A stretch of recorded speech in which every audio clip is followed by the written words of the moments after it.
eu quero convidá-los para abrir as vossas Bíblias em um texto da Palavra do Senhor, no livro de Zacarias, capítulo 4, e o versículo 6 em diante.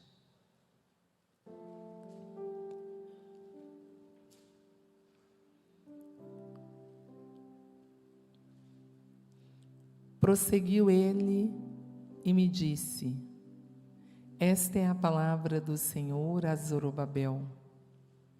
Não por força, nem por poder, mas pelo meu Espírito, diz o Senhor dos Exércitos. Quem és tu, ó grande monte, diante de Zorobabel? Serás uma campina, porque ele colocará a pedra de remate em meio a aclamações. Haja graça e graça para ela. Novamente me veio a palavra do Senhor dizendo: as mãos de Zorobabel lançaram os fundamentos desta casa, elas mesmas acabarão, para que saibais que o Senhor dos Exércitos é quem me enviou a vós outros. Pois quem despreza o dia dos humildes começos, esse alegrar-se-á, vendo o prumo na mão de Zorobabel. Aqueles 7 olhos são os olhos do Senhor, que percorrem toda a terra. Eu queria que, se você pudesse, colocasse a mão em direção ao seu coração. Eu quero orar com você. Pai, em nome de Jesus, nós queremos pedir nessa noite, continue sustentando o mundo espiritual aqui da cidade de Tubarão, calando todas as vozes contrárias, que elas sejam caladas nessa noite, na autoridade do nome de Cristo Jesus. E que o Senhor possa trazer a Tua voz aos nossos corações. Senhor, nos ensina a silenciar toda inquietação, toda distração, todas as vozes internas, e conversa conosco pela Tua palavra. Senhor, eu reconheço a minha total incapacidade de ministração, mas reconheço que Tu usa homens e mulheres. Então fala conosco pela Tua palavra. Fala com esse irmão que está com a mão em direção ao seu coração. Fala com essa irmã. Comunica as Tuas verdades, o Teu querer, a Tua vontade para nós. Eu oro nesse momento, Pai, em nome de Jesus. Amém. Podem assentar, por favor.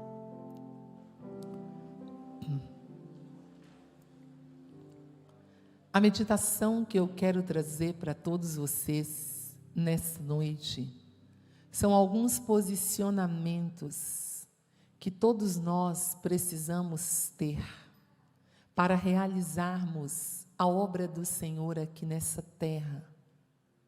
Seja a obra do Senhor na nossa casa, na nossa família, seja na cidade onde nós moramos, seja lá no nosso trabalho. Não importa o contexto em que você está inserido, mas de alguma forma, eu e você precisamos nos posicionarmos diariamente. É certo que nós estamos vivendo em dias difíceis, dias complicados, dias estranhos, devido a essa pandemia, que é uma crise na área da saúde de escala mundial, que se estabeleceu em toda a terra. E ela desencadeou outras crises, crise econômica, crise política, crise social, crise familiar. Mas a gente não pode esquecer da natureza da igreja. A igreja do Senhor Jesus, ela é frutífera. Nós fomos escolhidos para dar frutos. Então, independentemente do tempo em que nós estamos vivendo, nós devemos frutificar. E isso é possível porque a igreja de Jesus na terra, eu e você, somos o seu corpo, nós temos vida, nós estamos vivos. Então nós vivemos a vida de Deus. Paulo disse em Gálatas 2:20, não mais vivo eu, mas Cristo vive em mim. E a vida que eu vivo pela fé no Filho de Deus, que me amou e se entregou por mim. Nós somos vivos, nós estamos vivos aqui na terra. Nós temos a vida do nosso Senhor Jesus em nós, e isso faz com que nós frutificamos. Nós somos como igreja operantes, porque nós temos o Espírito Santo de Deus dentro de nós. Ele habita em nós, Ele está conosco 24 horas, e isso faz de nós pessoas operantes, faz com que realizamos a obra do Senhor na terra. Nós estamos em uma missão junto ao esposo, junto à esposa, junto aos filhos, uma missão no local onde você trabalha. Você é um agente de transformação da cidade de Tubarão. Você é um instrumento de Deus para que essa cidade seja transformada, seja reconciliada com o Senhor. O texto que nós temos aqui trata sobre a vida de um homem que recebeu uma missão na terra. Esse homem chamava Zorobabel.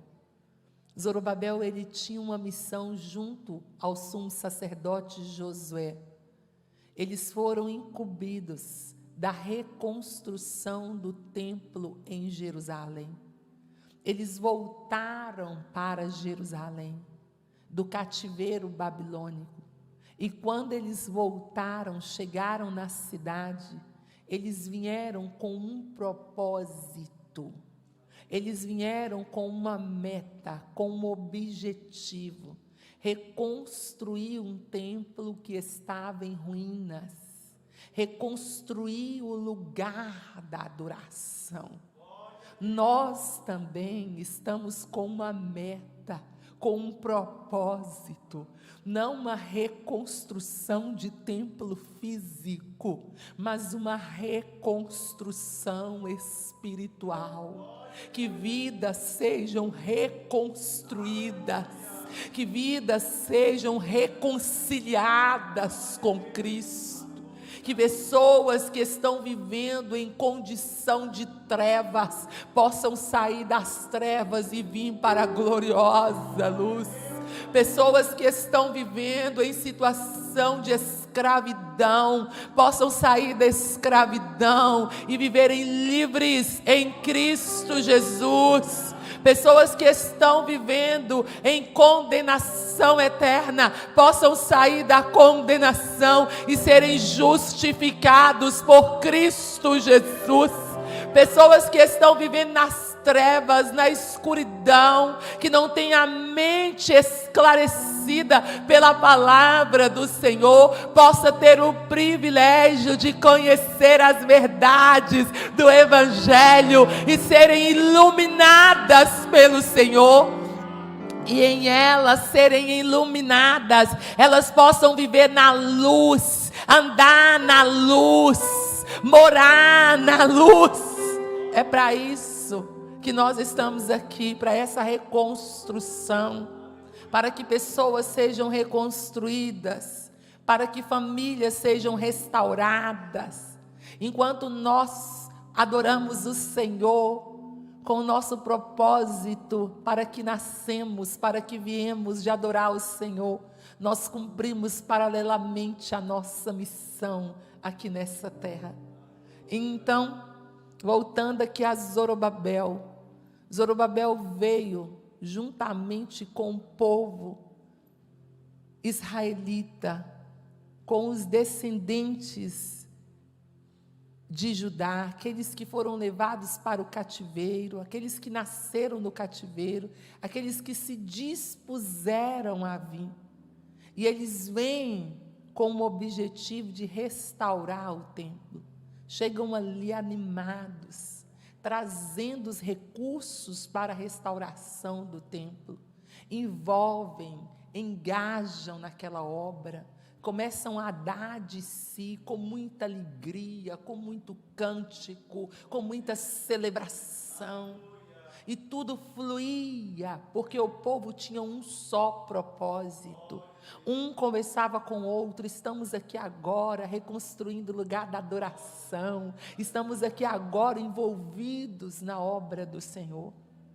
Mas a palavra do Senhor diz a nós que eles começaram a enfrentar uma oposição dos povos vizinhos, que começaram a escrever cartas para o imperador da época, que começaram a hostilizar, que começaram a acusá-los.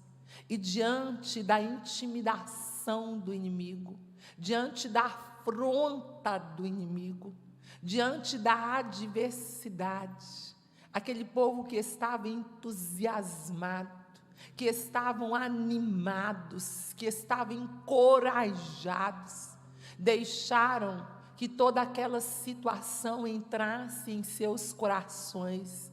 E de repente, um povo que estava totalmente focado na reconstrução do templo, não estão mais focados, mas eles desviam o olhar da reconstrução do templo e colocam o olhar em si mesmo e começam a se preocuparem consigo mesmo, pensando apenas em sua construção pessoal e esquecendo de realizar a obra do Senhor.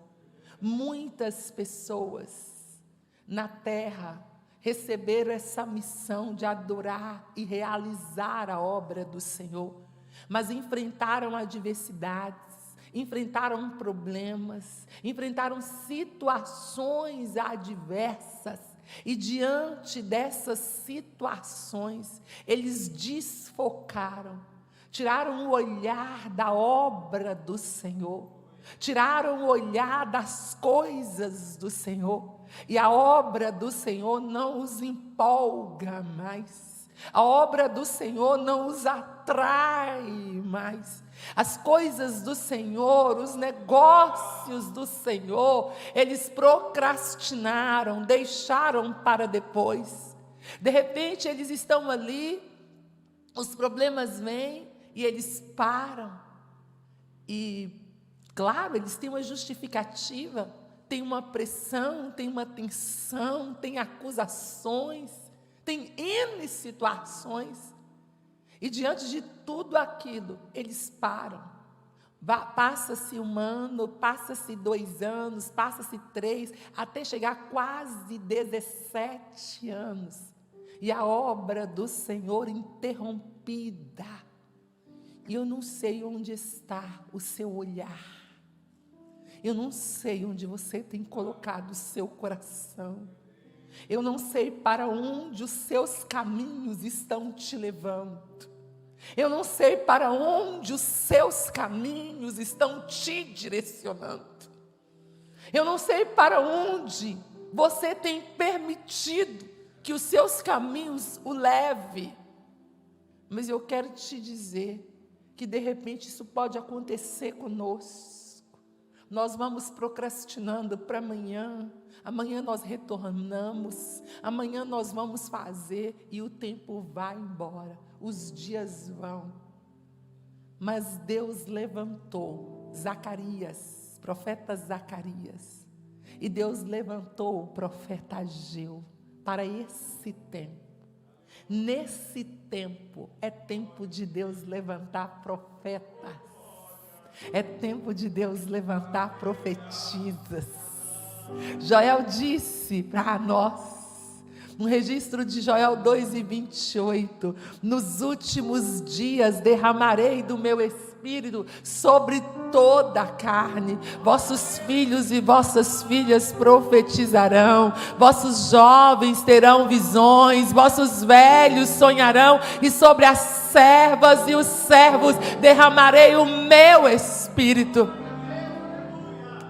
O texto que eu li aqui diz que veio a palavra do Senhor a Zorobabel. Deus começou a falar com Zorobabel. E a palavra do Senhor que veio era essa: as mãos de Zorobabel começaram essa obra e elas mesmo acabarão. Deus estava dizendo: eu não sou Deus de obra interrompida.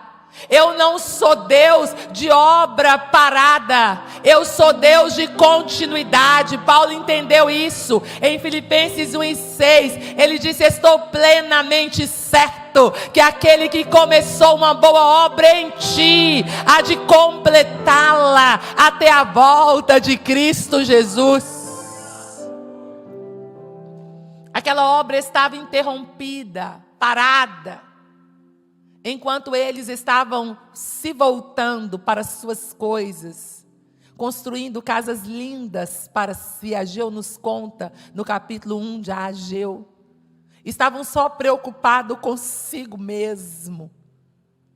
Talvez seja hoje um dia de você deixar de preocupar com as suas coisas e preocupar com a sua missão na terra. Para que você veio? Você veio para adorá-lo e para servi-lo. E deixar ele cuidar dos seus negócios. E deixar ele cuidar de você. Essa foi a palavra que veio a Zorobabel. Qual é a palavra que você precisa ouvir aqui hoje? O que Deus quer comunicar ao seu coração? Que palavra precisa entrar em você aqui hoje? Que palavra você precisa receber? Nós precisamos ser norteados aqui na terra pela voz do Senhor. Não são as situações que nos devem nortear, mas é a voz do Senhor. Uma das grandes preocupações da igreja deve ser ouvir Deus. Eu entendo que o Espírito Santo quer trazer a nós nesses dias um anseio pela voz de Deus. Eu e você vivemos no mundo das vozes, no mundo dos barulhos, no mundo em que você tem muitas vozes falando com você o tempo todo. Tinha uma voz, a voz de Deus, falando com Zorobabel. Zorobabel, você começou e você vai terminar. Independente das dificuldades, independente das oposições, independente do desânimo do povo, independente do povo estar engajado ou não engajado nessa obra, você começou e você vai ter que terminar. Era Deus falando, e Zorobabel precisava ouvir essa voz de Deus. Não se realiza a obra de Deus sem ouvir o que Ele tem para você, sem ouvir a direção dEle, sem deixá-lo, Ele direcionar você. Mas para ouvir a voz de Deus, eu e você nesses dias, precisamos calar pelo menos 5 vozes. A primeira voz é a voz interna, é essa nossa inquietação, é esse medo, a insegurança, seja ela relacionada a qualquer serviço cristão, ou até uma atitude como pai, como mãe. Muitas vezes nós não conseguimos calar as nossas vozes internas e nós somos tomados de medo de realizar a tarefa de Deus. medo de não conseguir ser um bom pai, medo de não conseguir ser uma boa mãe, de ser um bom obreiro, de não dar conta da tarefa, da missão que Deus te entregou, seja ela uma missão evangelística, seja ela uma missão como pai, uma missão como mãe. Você tem que calar seus medos, você tem que calar a sua ansiedade, você tem que calar a sua inquietação, você tem que calar a sua preocupação. Nenhuma dessas vozes pode sobrepor a voz de Deus na sua vida. O seu medo não pode sobrepor a voz do Senhor na sua vida. Nós temos Paulo. Paulo foi um homem de grande relacionamento com o Senhor, corajoso, realizou a obra do Senhor, mas ele teve medo. Ele estava em Corinto, e lá em Atos 18, o versículo 9 em diante, ele está realizando um trabalho lindo na cidade de Corinto, mas ele tem uma hostilidade na cidade de Corinto, e ele não sabe se fica ou não sabe se sai de Corinto. Mas é uma noite que Paulo está ali com medo. O Senhor apareceu a ele e diz: não temas, fala, não te cales, porque eu tenho muito povo nessa cidade e ninguém vai lançar a mão sobre ti, eu te protegerei. Talvez nessa noite você tenha que calar a sua voz interna do medo, da ansiedade, a voz de um passado que te perturba, a voz de um futuro que te inquieta. Cale tudo isso, escute o que Deus tem. Talvez você tenha que calar as vozes das pessoas. As pessoas estavam lá dizendo, elas estavam fazendo comparação, elas conheciam a história da construção do primeiro templo, construído por Salomão, como Salomão tinha todas as provisões, e elas estavam lá menosprezando aquela obra, emitindo suas opiniões, e as opiniões das pessoas não podiam impedir, não podiam mexer, não podiam paralisar a marcha de Zorobabel. Talvez você e eu estamos tão sensíveis às opiniões alheias, que nós nos movemos pelas opiniões alheias. Nós estamos mais preocupados com o que o outro pensa do que com o que Deus pensa. Deus quer levantar uma igreja nesses dias que não está preocupada com a opinião do outro sobre ele, mas está preocupado com o que Deus tem para você, com o que Deus está trazendo para você. A sua preocupação nessa noite tem que ser o que Deus tem para a minha casa, o que Deus tem para a minha família, não com o que o outro está emitindo opiniões sobre sua casa, sobre o seu ministério, sobre sua vida. Não, é o que Deus tem. Você precisa nessa noite é da aprovação de Deus. O que faz diferença na sua vida é a aprovação de Deus. Então escuta o que Deus tem para você. Deus estava dizendo: suas mãos começaram e suas mãos acabarão. Eu estou entregando uma obra para você. Você vai começar e você vai terminar a obra, porque eu não sou Deus de obras interrompidas. Talvez você não tenha que calar as vozes das pessoas, mas você tenha que calar a voz da situação. Você olha para a situação e é engolido por ela.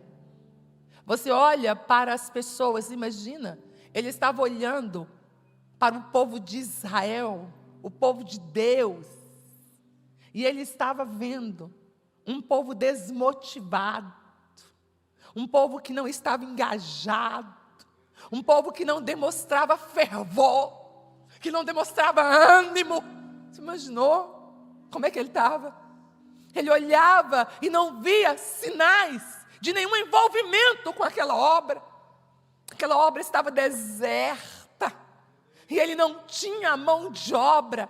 Imagina, as crianças que nasceram naquele tempo, elas estavam aí por volta de 15, 16 anos. Elas não viam seus pais engajados na obra.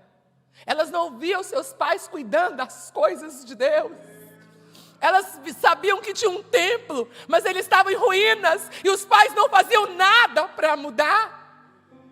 É difícil. Essa voz da situação, quando você olha e vê as coisas e constata a voz da realidade das coisas, mas mesmo a voz da realidade das coisas não pode mover você. Sabe por quê? Porque não é voz da situação que move o povo de Deus. O que move o povo de Deus é a voz de Deus. Aleluia. Nós temos Paulo diante de uma situação tão difícil, uma situação de prisão. Atos 23 e o versículo 11. Paulo foi preso em Jerusalém, diante de um projeto lindo. Paulo ia para Roma, ia para a Espanha, veio levar uma oferta em Jerusalém, foi preso em Jerusalém. No outro dia, quando ele estava lá na prisão, Jesus colocou-se do lado dele e disse: coragem, como você deu testemunho em Jerusalém, tu vai dar em Roma. Aí você pensa assim: amanhã Paulo sai daqui de Jerusalém e vai para Roma. Não, ele fica ali mais algum tempo e vai para uma prisão em Cesareia. 6 meses depois você encontra Paulo preso em Cesareia. Mas por que ele não adoece diante da situação? Olhando a situação, porque a voz da situação, que conversa tanto com a gente, a voz do diagnóstico de um médico conversa tanto conosco, porque a voz de um extrato bancário conversa tanto com a gente, porque que a voz da rebeldia de um filho conversa tanto com a gente, porque que a voz da frieza de um casamento conversa tanto com a gente, porque a gente escuta essas vozes, mas não escuta a voz de Deus, não escuta o que Deus tem para a nossa casa, para a nossa família, para o nosso trabalho.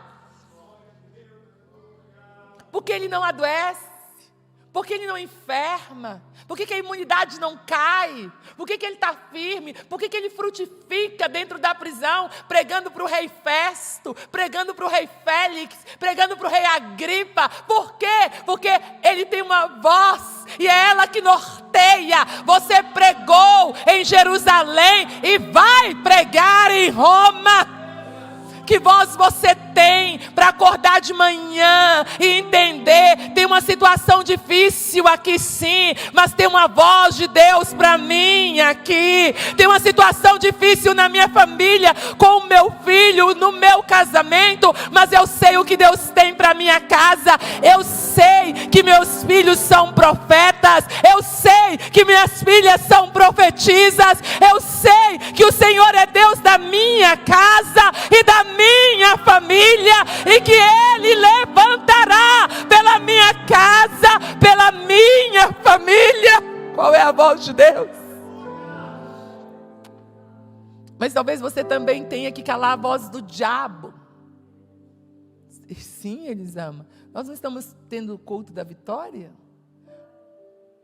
A maior vitória que você tem na sua vida é a sua salvação. E porque você é salvo, o diabo vai tentar dizer que você não é. E você tem que calar a sugestão dele, jovem. Você que está aqui. Muitas vezes ele vai sugerir para você que você não é salvo. E você tem que calar, como Paulo disse lá em Romanos 8:1. Nenhuma condenação há para quem está em Cristo Jesus. Talvez ele vai te condenar. Te condenar como pai, te condenar como mãe, te acusar. Você precisa calar ele, como Paulo disse lá em Romanos 8:33 e 34. Quem tentará acusação contra os escolhidos de Deus? É Deus quem os justifica. Quem é que pode condenar se é Cristo Jesus que morreu, ressuscitou, assentou à direita de Deus e intercede por nós?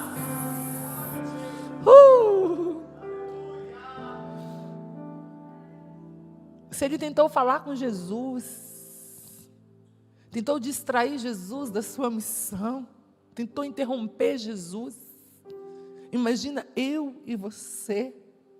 Mas eu não sei o que Ele tem sugerido sobre sua casa, o que Ele tem sugerido sobre sua família, o que Ele tem sugerido na sua mente. Mas levanta hoje, cale Ele na autoridade do nome que é sobre todos os nomes, Jesus de Nazaré. Cale o seu inimigo. Mas talvez você tenha que calar a voz do mundo, as vozes das tendências modernas, a voz do materialismo, que está aí nos assediando. E às vezes a gente é tão tentado a trabalhar e focar nas nossas coisas, e esquecer que somos peregrinos, estamos de passagem. E enquanto estamos aqui, adoramos, servimos, não somos escravos do trabalho.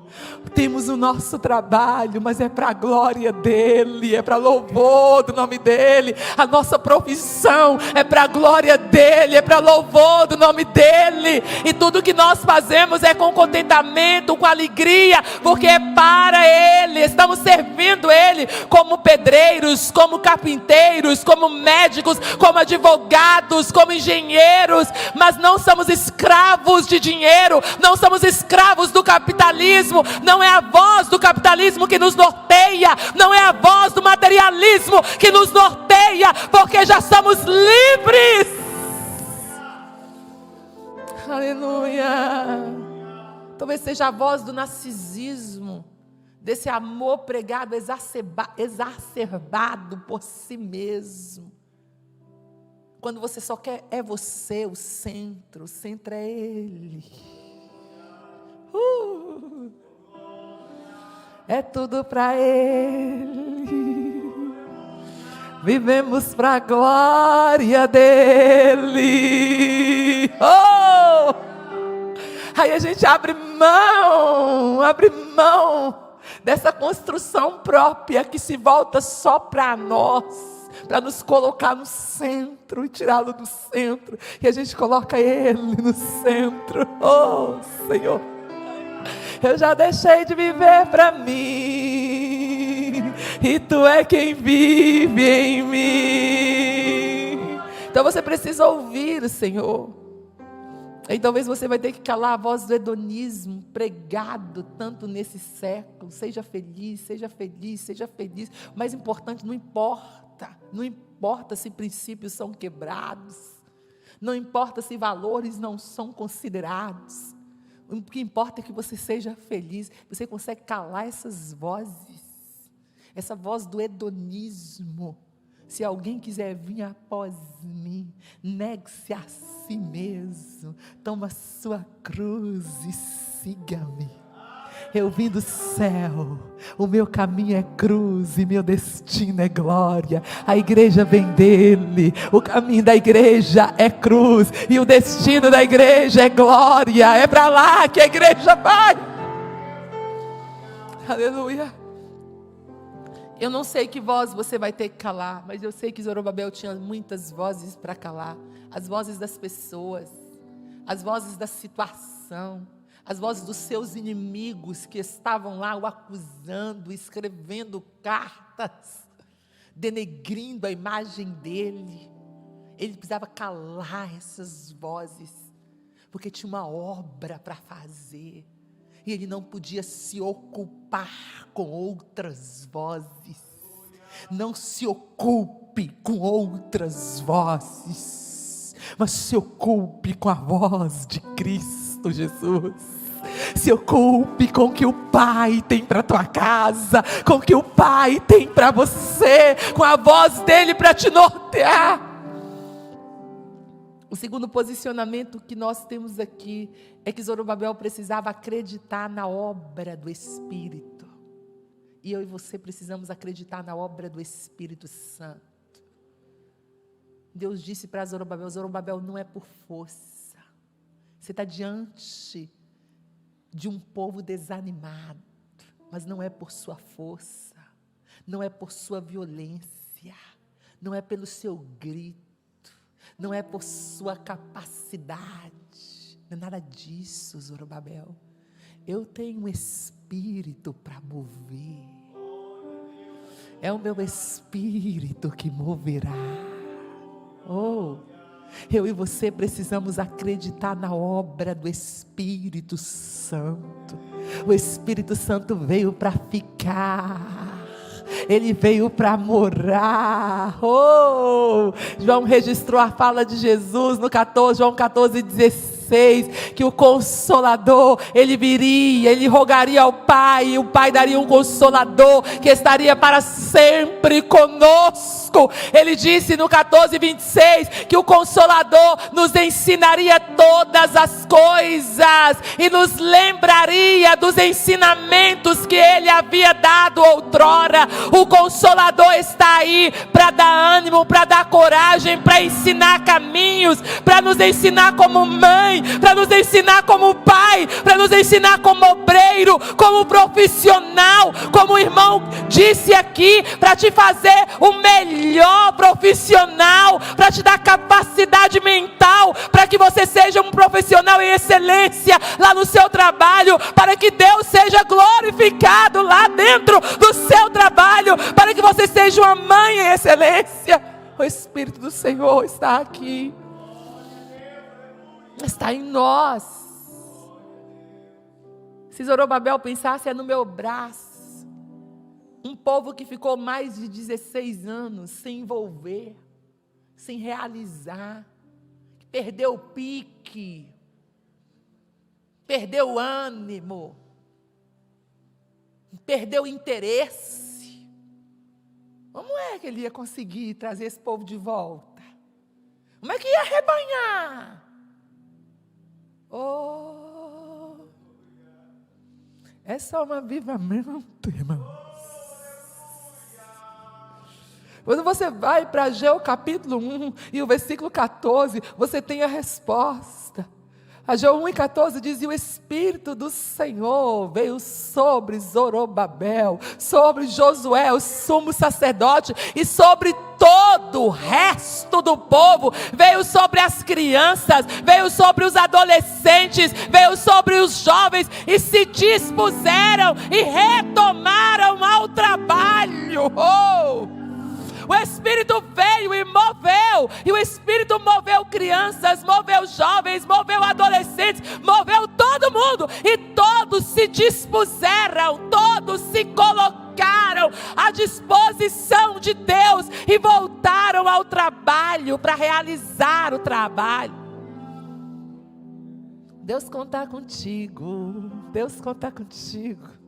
Deus conta contigo, Deus conta contigo, Deus conta com você, Deus conta com você, Deus conta com você. A única coisa que você precisa é dar lugar para o Espírito Santo de Deus trabalhar em você, e Ele moverá. Oh, acredita nisso, Ele moverá.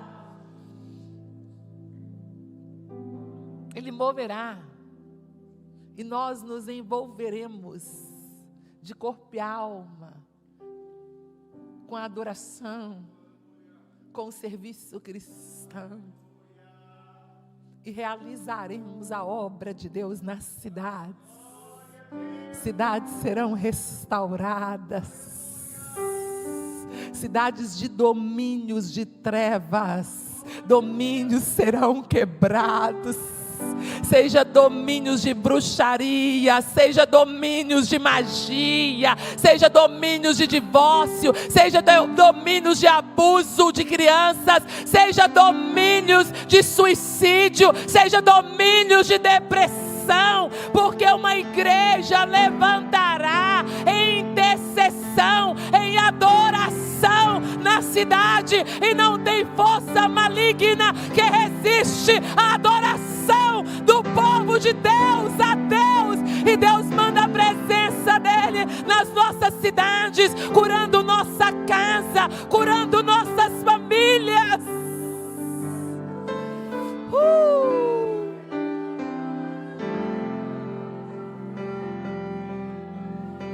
É o o que nós precisamos é dessa ação do Espírito Santo de Deus.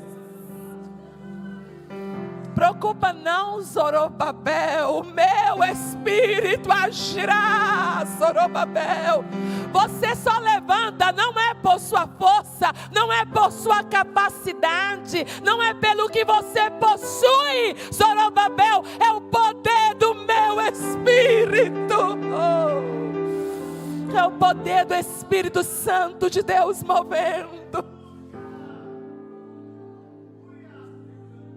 Eu e você precisamos entender isso. Terceiro posicionamento que nós temos aqui para realizar a obra de Deus é entender também que é Deus que transpõe os obstáculos. Diante de Zorobabel tinha um grande obstáculo. O primeiro obstáculo, desânimo. Ele não tinha um povo motivado. Ele não tinha um povo animado, encorajado. Ele poderia sim ter pessoas capacitadas, porque eles estavam voltando da Babilônia. E com certeza havia muitas especializações ali entre eles. Mas eles não tinham um povo motivado.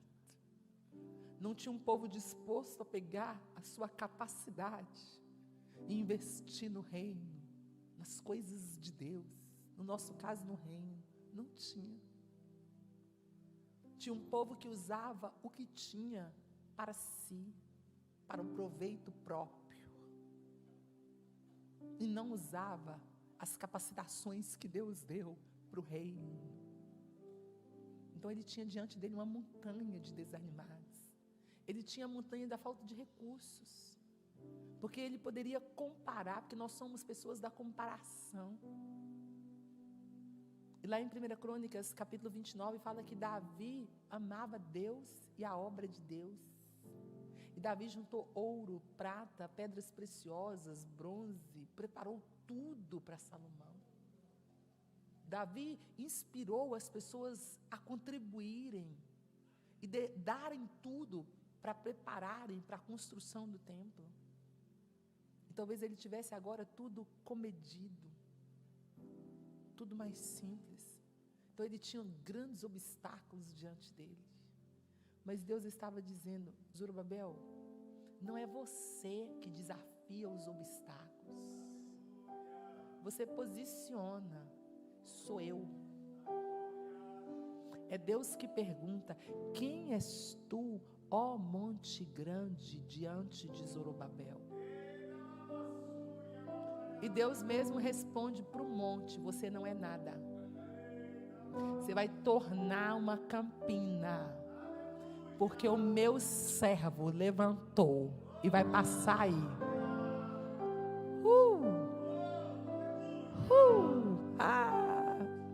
Chega lá na sua casa e diz: quem és tu, ó monte grande de rebeldia? Quem és tu, ó monte grande de afronta? Quem és tu, ó monte grande de frieza? Quem és tu, ó monte grande de estranheza? Quem és tu, ó monte grande de irritabilidade? Quem és tu, ó monte grande de desânimo? Você não é nada. Meu Deus te desafia que você vai cair, porque meu Deus disse que tem promessas em minha vida e elas cumprirão. Tudo que Ele me disse sobre mim e sobre a minha casa cumprirá. Aleluia. Oh, aleluia. E eu não sei que montanha você tem, mas só olha aqui que o seu Deus está desafiando ela. Os apóstolos entenderam isso muito bem. Lá em Atos capítulo 4 e no versículo 28, eles disseram assim: Senhor, o Sinédrio querem nos parar, nos silenciar. Senhor, a gente não dá conta de Sinédrio não. Põe o Senhor os olhos no Sinédrio. Sinédrio é do Senhor, resolve aí. Toma. Eu não sou bombeiro. Sabe o que eles disseram? Disseram que eu e você precisamos aprender. Eu não sou bombeiro, não estou aqui para apagar fogo. Eu estou aqui para projetos. põe os olhos no Sinédrio e resolve o problema do Sinédrio. E quanto a mim, quanto a nós, dai-nos ousadia para realizar a tua obra. Se tem fogo para apagar, seja o Senhor para apagar. Se tem problema para resolver, o Senhor resolve os problemas. Quanto a mim, eu serei um homem de projetos, uma mulher de projetos. Dai-me ousadia para cumprir a tua missão. Aleluia! Enfrenta os obstáculos por mim. Deus está dizendo para você no culto da vitória: sou eu que enfrento os obstáculos por você, sou eu que luto por você, sou eu que enfrento os obstáculos por você, eu que enfrentarei.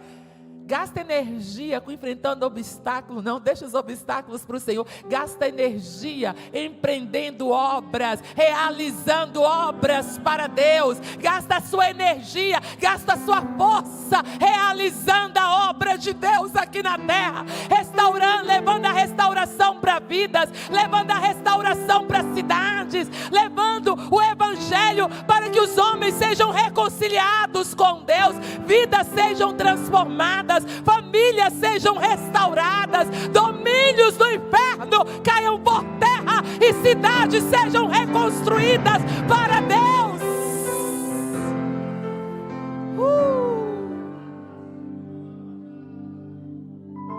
O último posicionamento que temos aqui, as horas já foram, pastor Joel?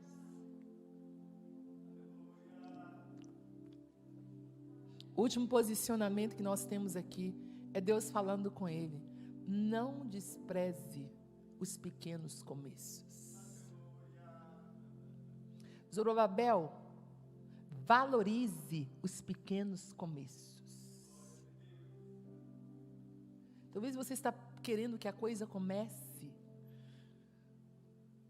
de uma forma grandiosa, esplendorosa. Não. Zorobabel, valorize, seja você a valorizar. Porque aqueles que estão dizendo agora que é muito simples, eles vão se alegrarem ao verem o prumo na mão de Zorobabel, ao ver Zorobabel colocar a pedra de remate, ao ver ele finalizar a obra, e eles glorificarão a Deus. Mas eles só poderão glorificar a Deus se você não menosprezar os pequenos começos. Se você valorizar os começos humildes. Valorize o começo humilde.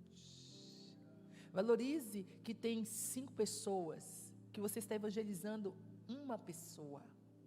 É uma pessoa que você vai ganhar para Jesus, que vai ganhar outra.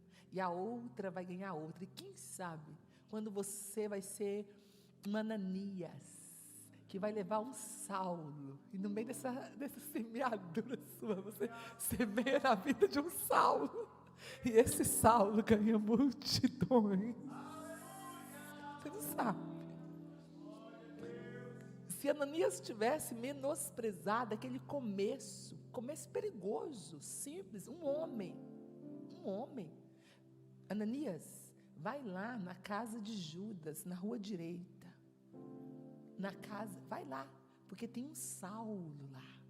Senhor, o senhor está falando de Saulo de Tarso? Ele está aqui, Senhor, não é para adorar nada, ele veio aqui para prender aqueles que servem o Senhor. Vai, Ananias, porque ele é vaso escolhido para pregar para gentio, judeu, reis e poderosos. Ele foi lá para a semeadura. Quando ele foi lá, ele colocou as mãos sobre Saulo. Aquelas escamas caíram dos olhos de Saulo. Saulo foi cheio do Espírito Santo e ele batizou Saulo. Talvez Ananias nunca tenha ido à Ásia. Saulo foi à Ásia, foi à Macedônia, foi à Acaia, foi à Europa, levou milhares de pessoas a Cristo, escreveu N cartas, deixou aqui para nós, irmãos, um exemplo, um legado tremendo. Mas Tudo começou de uma sementinha que Ananias foi lá. Não menospreze os pequenos começos. Se eu tivesse menosprezado um pequeno começo lá no Timor-Leste, era adolescente quando eu fui, e começado lá 20 anos atrás, e começado um projeto, evangelizando numa aldeia, plantando ali tudo simples, ano após ano, batalhando, sem nenhuma pessoa converter. Depois uma pessoa convertendo, cuidando de uma pessoa. Hoje nós não teríamos igreja plantada, não teríamos um projeto que alcança mais de 500 crianças, não teríamos um projeto que alcança adolescentes, não teríamos vidas salvas. Não menospreze o pequeno começo. Não menospreze os seus 10 minutos de oração. É melhor você orar 10 minutos do que você não orar. Não menospreze o culto doméstico. Não consigo todos os dias, mas conseguiu um por semana. Valorize a semeadura que você fez na vida do menino. Não menospreze. Seja você a valorizar. Não menospreze o fato de você ter conseguido ler um capítulo diário. É uma semeadura na sua vida. Não menospreze o pequeno começo. Não menospreze você ter conseguido naquele dia ligar para alguém. Aquela ligação fez uma tremenda diferença. Você orou com uma pessoa durante um dia.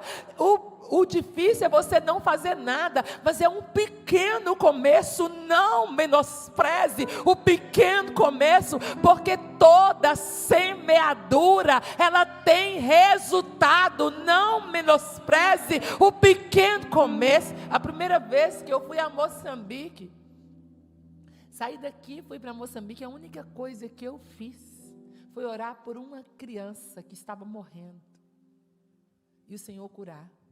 Mais nada, não consegui fazer mais nada. Hoje nós temos um projeto, pequeno começo, que só de alunos matriculados, hoje nós temos 350 alunos matriculados numa escola teológica. Esse ano nós vamos inaugurar mais de 6 igrejas. Estamos para inaugurar uma escola. Jovens e jovens que já foram treinados aqui no Brasil, no seminário, já estão lá trabalhando, ganhando almas para Jesus no meio dos muçulmanos. Não menospreze o pequeno começo. Quem disse isso aqui não foi Zorobabel, foi Deus. Quem está te dizendo isso aqui é Deus. Não menospreze o pequeno começo.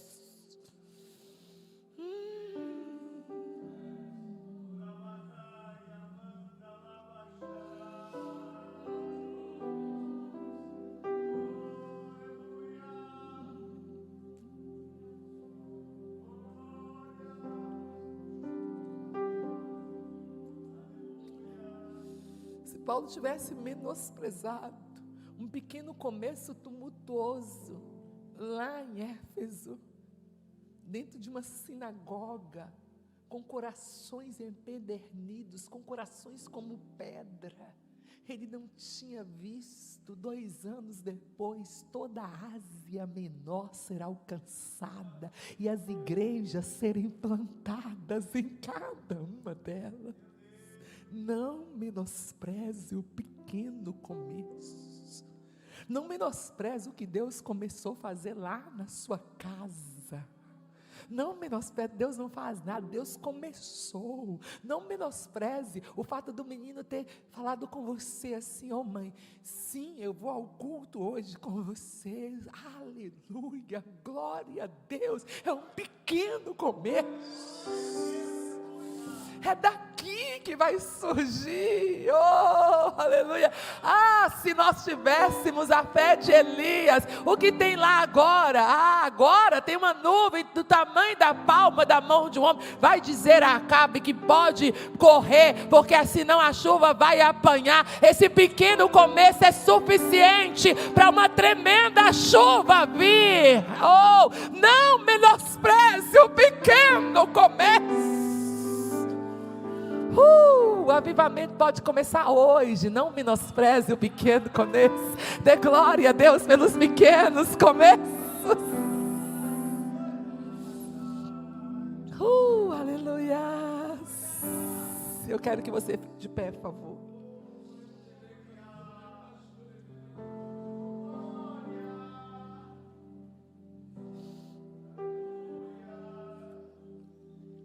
Eu sei que a palavra ela foi direcionada muito para a igreja, mas eu também sei o que o Espírito Santo está aqui. E eu sei também que é o Espírito Santo que convence. E eu sei que o Espírito Santo, enquanto a palavra é ministrada, ele faz encaixes na nossa vida. Porque eu estou muito acostumada a descer do púlpito e ficar ali conversando com os irmãos. E eles falarem comigo: oi, Melisama, é isso que você falou. E eles falam o que eu falei. Eu digo: não, isso eu não falei. Porque na verdade foi o Espírito Santo que falou ali com eles. Em cima de uma palavra que saiu daqui. Então eu quero perguntar. Tem alguém aqui? Esquece, não seja sensível à opinião alheia. Esquece de quem está do seu lado, mesmo que seja sua esposa. É você e Deus agora. Só pensa em você e pensa em Deus, seu Pai. Pensa em tudo que Cristo fez na cruz por você. Nós temos alguém aqui nessa noite que quer reconciliar-se com Jesus, que quer voltar para Jesus, ou que quer aceitar Jesus como Salvador de sua vida. Talvez você seja uma criança, um jovem.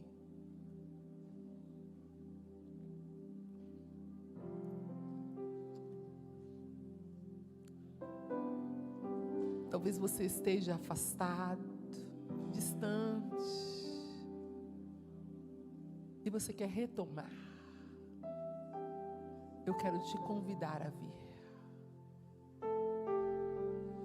Onde nós temos alguém para reconciliar-se com Jesus?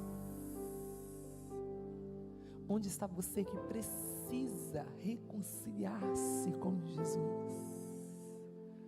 Onde está você que precisa assumir os propósitos de Deus? Onde está você que precisa se lançar nos braços do Pai?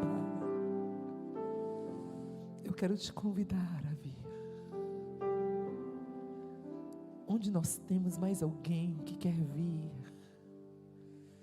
que quer retomar, que quer recomeçar uma caminhada com Jesus, que precisa de um renovo espiritual. Onde está você nessa noite? Levanta do seu lugar, vem até aqui à frente. E nós queremos orar por você. Onde está você que precisa disso nessa noite? Que tem algumas coisas que você precisa romper, deixar.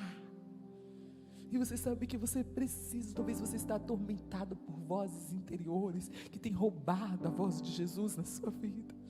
Talvez você está tomado de vozes das pessoas que emitiram N opiniões sobre você. Talvez você está tomado pela voz da situação e você precisa da voz de Jesus. O Espírito Santo te convida nessa noite. Onde está você? Vem, o Espírito Santo te convida. Talvez você está assaltado diariamente, assaltado de manhã, assaltado à tarde, assaltado à noite. E você precisa vir, vem. Eu quero estar convidando os irmãos para estar junto com essas pessoas, já ministrando a vida delas.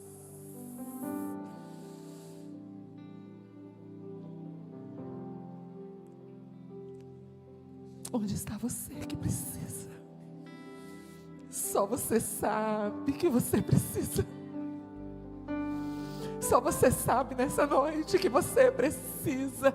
Mas eu sei nessa noite que o mundo espiritual existe e que o Senhor quer quebrar tudo que é contrário nele nessa noite. Tudo que prende vidas, tudo que prende vidas, o Senhor quer quebrar nessa noite. Tudo que prende vidas, o Senhor quer quebrar nessa noite. Ele quer quebrar tudo que prende nessa noite, tudo que prende.